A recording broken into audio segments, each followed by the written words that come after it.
Hi kids, it's Miss Stacy. When the weather gets warm, the bugs come out. And when we were at school together, we used to look for bugs on the playground when it was warm enough for bugs. And we watched them a lot. We encouraged each other to treat them gently so that we didn't hurt them. And we often put them in little paper cups. And I noticed most of you kids who caught bugs, you also knew that when you capture an animal, you need to give it food and shelter. So you would fill up those cups with leaves. There are so many different kinds of bugs. There's so many different kinds of leaves. Some bugs don't eat leaves. They might eat other bugs. Some bugs eat wood. Butterflies drink nectar from flowers like hummingbirds do. Some bugs eat blood. That's why they bite us. Your parents might put bug spray on you if you go for a walk in the woods to keep those biting flies away. For the bugs that do eat leaves and plants, they might only eat one kind of plant. And if you don't know what kind of bug it is, then you can't know what it eats unless you catch it eating. And the bugs might be too scared of us to keep eating when we're watching, so it can be hard to catch a bug eating. And there's so many different kinds of plants, so many different ones.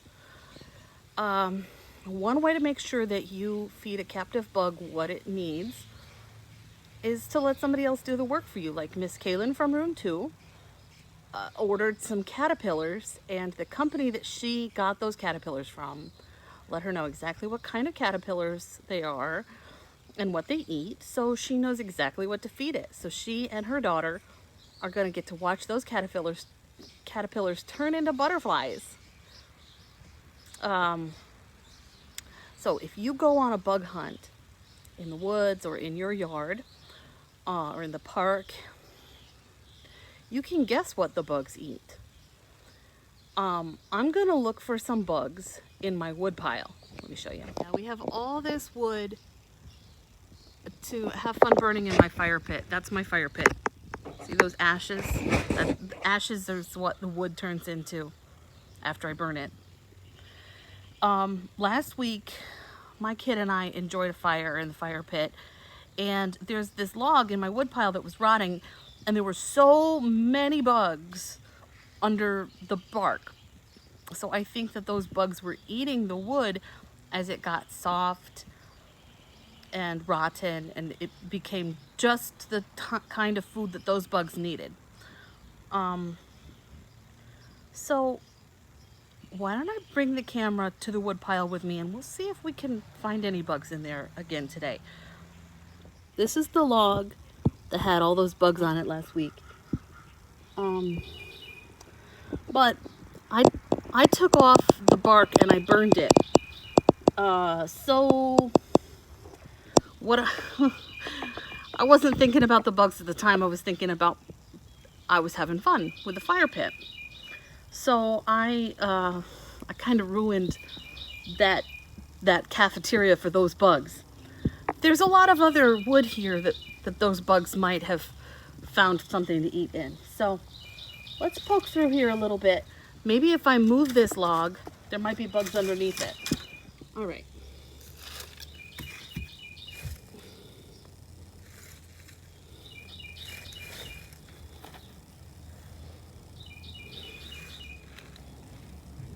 I see some bugs.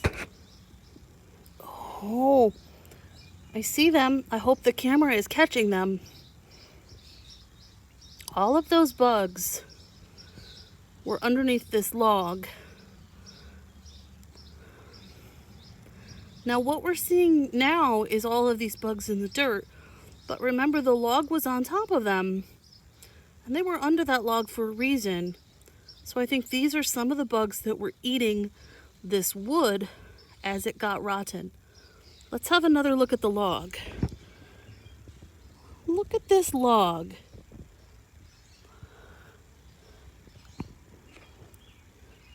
You can see it getting all dark, and here's some white spots. It's got a lot of dirt on it. I have this little bug habitat. Somebody gave my child a science kit for a gift, and this fancy bug habitat came with it.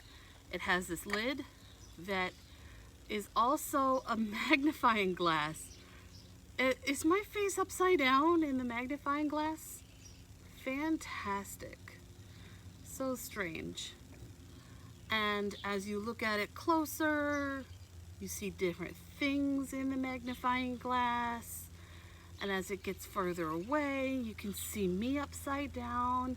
As it gets closer and closer to me, I'm maybe not upside down, but I'm all blurry. Magnifying glasses are neat. You might remember some of those times that you've looked into magnifying glasses from our classrooms. Do you have a magnifying glass at your house? Anyway, this fancy bug habitat has a dome too. We can see through it. We can keep the bugs inside it, and it has the base. So I'm gonna see if I can take some of the pieces of this rotting log and put it in here, because I think that's what those bugs are eating. And then I'll see if I can put a few of the bugs inside the bug habitat. If you want to do this at home, you do not need a fancy bug habitat like this. I just happen to have it because somebody gave it to my kid. You can use something else. You can use a paper cup, but try to think about what those bugs eat. Don't just put leaves in there because you think it might eat leaves. Think about why you think it eats leaves, and if you're really sure you know what kind of leaves it eats, go ahead and put them.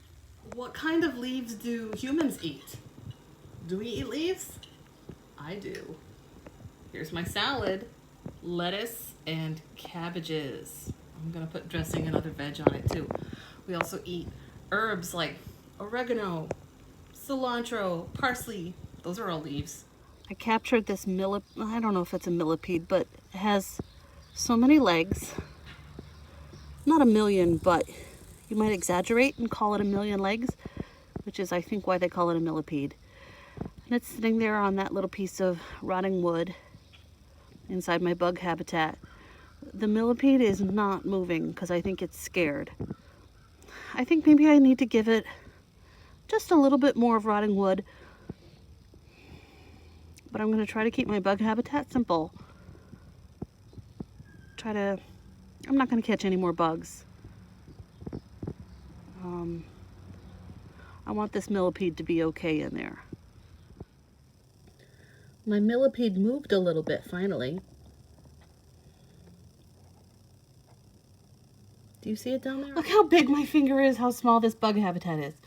It's underneath this log and on that log. It's on the bottom log and under the top log. You can see it. You might be able to see its head on the left there. It is not moving. I think the millipede doesn't like the bright daylight. So I'm going to close this up and give it some darkness by putting one of my hats on top of it.